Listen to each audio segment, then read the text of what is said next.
the beautiful Belgian known as Scream.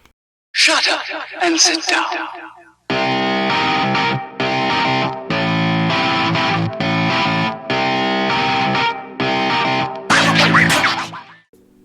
Hello and welcome back to another team preview. In this team preview, I'll be going over the team known as Liquid.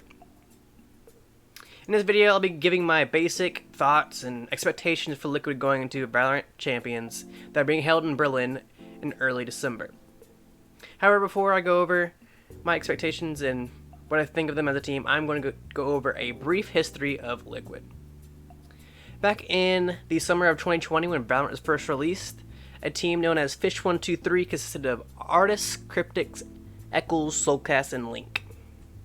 However, a few months into the game, G2 signed Artis to a contract of May 14th in 2020, and Scream shortly joined the team after that.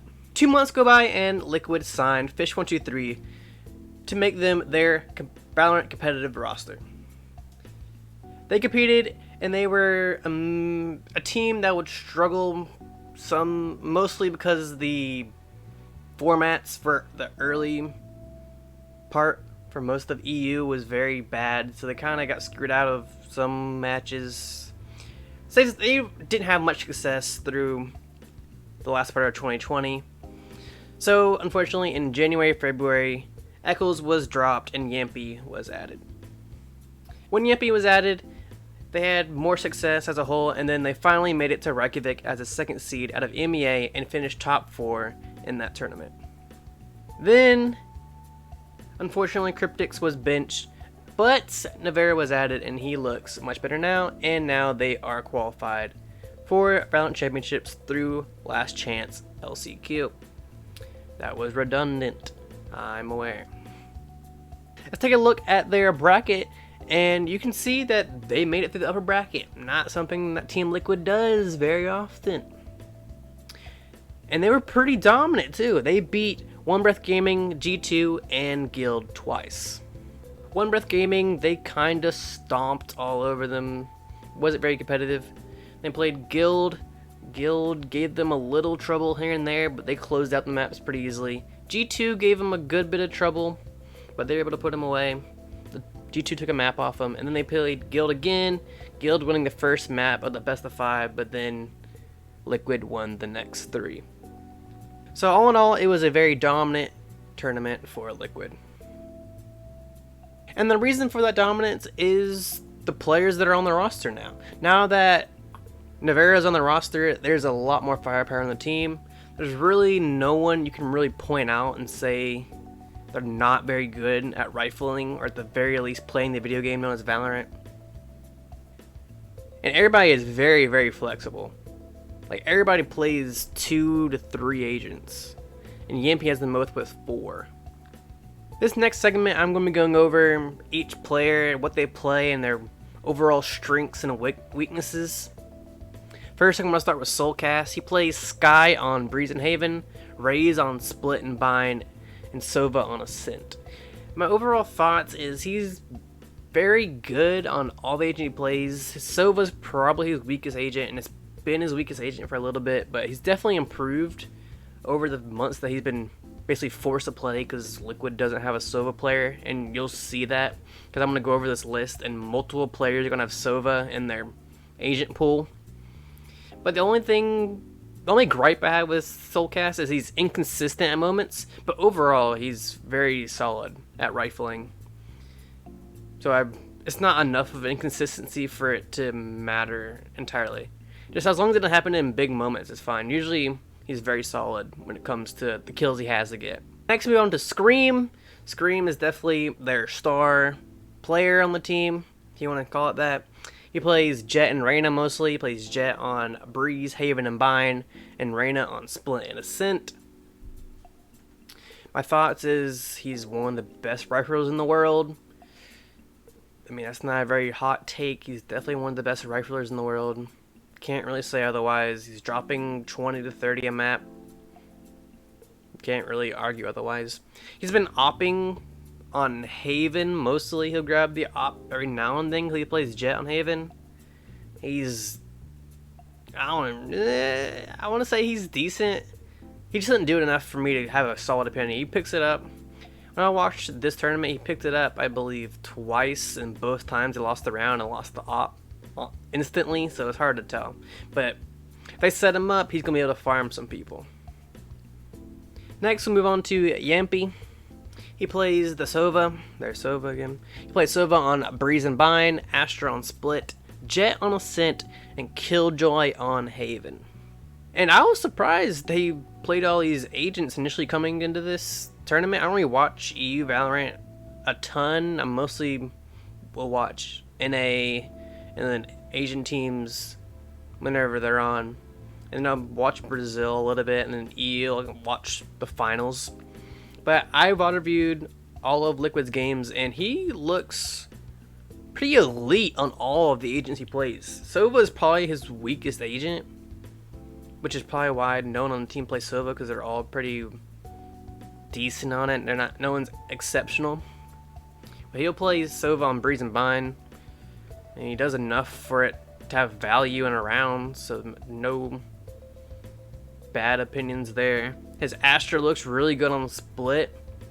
The only thing I'll say, when he plays Astra on Split, he tends to anchor on B, and he plays super aggressively, like he's still a Jet. And sometimes he'll get a pick and then fall off, or sometimes he'll be the first one dying in a round. That's the only thing I have gripes with. He's going back to his previous form of being either the first kill in a round, or he's going to be the first death. No in between. Then his Jet on Ascent, they're going to pull out the double op. I'm not sure if you've seen this or if it's the first time you're hearing it from me. And that's the case, I'm honored, but definitely go watch someone else has better opinions. But I'll give my opinion on this. They double op feels very gimmicky on Ascent. It makes a lot more sense on Haven. It seems to add more, has more impact, it feels like, on Haven for whatever reason. I'm not sure if that was just because they're running into the op and they just Guild knew how to avoid it on Ascent, or it was just more impactful. But on Ascent, when they double op with Nivera, it just felt very gimmicky, but they went out the round. And then in Killjoy and Haven, I mean, he's just a good rifler, so you really can't have too bad on Killjoy if your setups are halfway decent. And they have Sliggy as a coach, and I imagine he helps out with that kind of stuff with Sentinel setup utility. And he's also, I believe, the IGL for the team, which, if that's the case, I have some problems with some of the mid-round calling that Liquid has, but I'll get into that later on in the video when I explain the map pools. Next, we move on to Nivera. And Nivera is their recent acquisition that they got, and it is, of course, Scream's brother, and Nivera is moving over from Tier 1 CS. He plays Viper on Breeze, Bind, and Split, plays Killjoy on Ascent, and he plays Sova on Haven. Again, here's another Sova in an agent pool of a player. I will say his Sova looks very, very spotty. Some of the utility, if it's not an arrow, if it's like an off-the-wall shock dart, I'm not very confident he's going to get value out of it, but if it's a set lineup, he's going to be able to get value out of it. His Killjoy on Ascent looked pretty good, in my opinion, honestly. The setups were very nice. They would move him around a lot because they had the op. They would both move Jamppi and Nivera a lot on Ascent, and then they'd leave Soulcas and kind of Link and Scream. Those three would anchor individual sites, mostly Soulcas on A and a Link towards B, and Scream would be on Catwalk or Tree to Grass, kind of, in those areas. And his Viper was honestly his best agent. He looks incredible on Viper. Like, he looks like he was born to play Viper. He looks amazing. This is probably one of the better transitions from CS to Valorant we've seen in a while. I imagine it's because they gave him time to get accustomed to the game and throw him right into it right away. So he was able to build out his agent pool before he switched over. So that probably helped him out a lot. And he also has Tier 1 CS experience. That also helps a lot. But he looked really, really good. Last but not least, we'll have Link. And in my opinion, Link is one of the most important players on this team. He's the glue guy that holds this team together. I know that's a very cliche thing to say, but I feel like it's true. He plays the fill role, basically. He's the flex guy. He's playing whatever the team needs. Mostly, he's playing Astra. You need to play Astra on Bind, Haven, and Ascent. He plays Cypher on Breeze. They don't play Breeze that much. They only played Breeze once, and that was in the Grand Finals versus Guild. They did end up winning that map, and he has some interesting cams in Breeze for attack and mid. I'll get into that later. But they also play Breach on Split, and I'll also give my opinions on that later when I talk about Split as a map. His Astra is honestly probably one of the best in the world. He looks really, really good on Astra. Like, he's definitely improved a lot on that agent. The Breach I'm gonna get into, and it's a question mark for me. I'll explain why. But he has a knack for the clutch, and he also always knows what to do in a situation. He knows if he needs to trigger discipline in one situation, or if he needs to mow down 3 people. He's a very, very intelligent player. He has very good game sense. Definitely one of the better players in Valorant, in my opinion. Probably one of the best support players you can have, really. Next thing I'm going to talk about the map pool that Liquid has, and I'm going to rank, in my opinion, Liquid's best maps. And here's the order. Ascent is going to be first, Split second, Haven third, Breeze fourth, Bind fifth, Icebox sixth, and Fracture. If we haven't seen it, I'm just going to put it last. I imagine they're going to be pretty good at Fracture because Link likes to play Breach, and Breach is pretty relevant on Fracture from what I'm seeing so far. But that's all speculation. We have literally no idea who's going to be good on Fracture.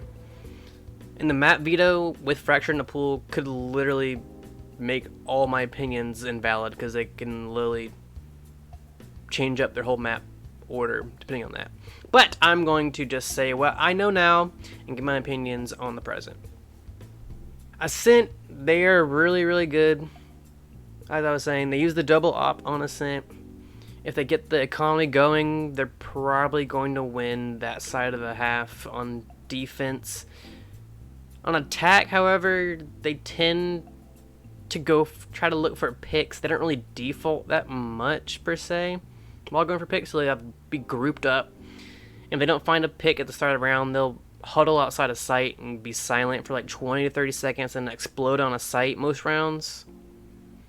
And they will split time to time, whether that be through A or they'll go split on B. They'll split on both sites, but most of the time it'll be grouping up and exploding on a site. And that comes down to them just hitting their shots, which they're pretty good at because they have Scream, so can't really complain. But I'd rather see a little more defaulting and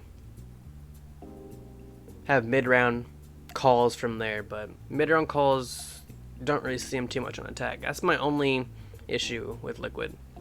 Next, move on to their split. Their split looks really good. However, the Breach is very clunky and it's very, very predictable. On defense, they can get away with it just because the Breach utility is very fat now after getting patched so many times and being buffed. So the stun can make players basically become useless on retakes. Either they have to dodge it and get into a sight line, or they're going to have to eat it and just be useless and not be able to trade people as they're flooding into the site for retake. But yeah, on attack, they're just super predictable because Breach is a predictable agent. Flashes you can turn from, they're super slow, but if you get caught by it, you're just screwed. You're blinded for like 6 seconds, so you're fucked. But most people are going to be able to dodge it at the pro scene, unless they get caught off by it, but most times they're not. So yeah, that's just my opinion. The ult, it's pretty good, but it's not going to be able to get all of sight, even after the buff of the radius being a massive, literally.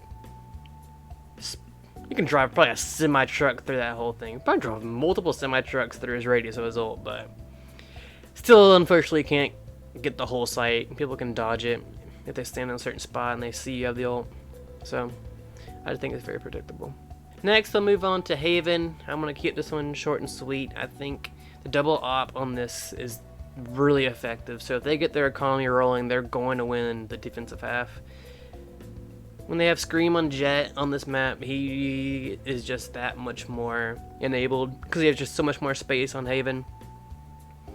Because it's 3 sites, he can basically just do whatever he wants. And they set him up pretty well on this map. They'll have people clearing stuff for him, so he only has to worry about certain spots, and they basically just say, Scream, go kill, man. He goes, kills him. Looks really good. Breeze, they really didn't play it that much. They didn't pick it, and people didn't pick it into them. They did ban it versus One Breath Gaming in the first match, I should say. So they probably didn't feel very comfortable on it. That being said, that you could see they weren't very comfortable on it because they looked very deathmatchy. But Breeze as a whole looks very deathmatchy at the pro scene, so it's not too much of a complaint. Link has interesting cams and mid on attack. And other than that, it was kind of hard to tell. A lot of it was the basic stuff for Breeze, where you have the Viper, and he lays down the wall, or you can't see backside on A, or you put a straight wall where you can't see from arches or from connector on B. Just very basic stuff that most pro teams will do. That being said, they have the aimers for that map, so I don't see why they wouldn't be good on it. But I guess they just didn't invest the time. I guess they invested the time, but they just didn't. They wanted to focus on other maps, I should say. I don't want to discredit them. If you're in the pro scene, you do your time on your maps. You just know your weaknesses. So they didn't pick Breeze. Next, I move on to Bind.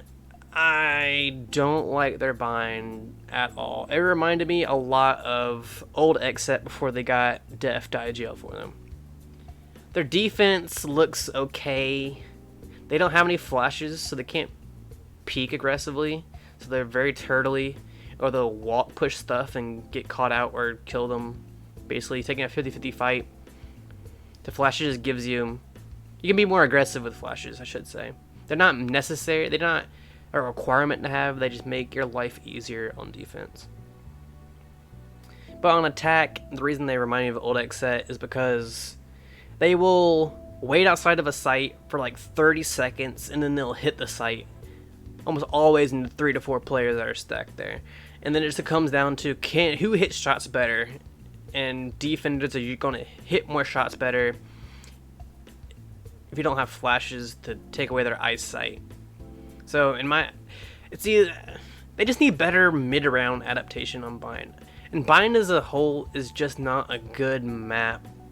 Just because it doesn't have a mid, and it's very, very side exec heavy. So if you don't have any strategies to throw your opponent off, they can just stack the site, and they're going to know you're going there. Unless you take the teleport, then you have to do the whole guessing game. Did they rotate fast enough, or is someone lurking? No, Bind's just a weird map because they play it so differently from the other maps. They look a lot worse on Bind. And their map record showed that. And then we're going to go on to Icebox. We did not see them play Icebox, so I'm not going to comment on it. They did leave it. It's basically their permaban. They just didn't ban it against One Breath Gaming. And they did not. One Breath Gaming did not pick it.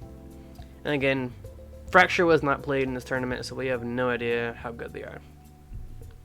Now we're going to move on to the final segment of this video. As you can see, I have a line graph, and it says trash, well below, so on and so forth to elite. I'm going to have to give them well above average and not elite, simply because they don't have the mid-round adaptation, and they also don't have a dedicated Sova player. It's just funky with all the role switching on a lot of maps. People don't look very comfortable when they switch to Sova, and it throws off their game sometimes.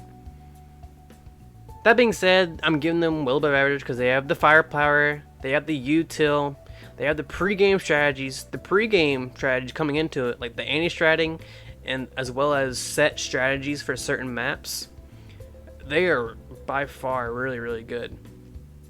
And also their post-plant setups, once they finally get the bomb, or the spike I should say, planted, they look really good in most case scenarios when they have post-plant lineups and setups and all that kind of stuff.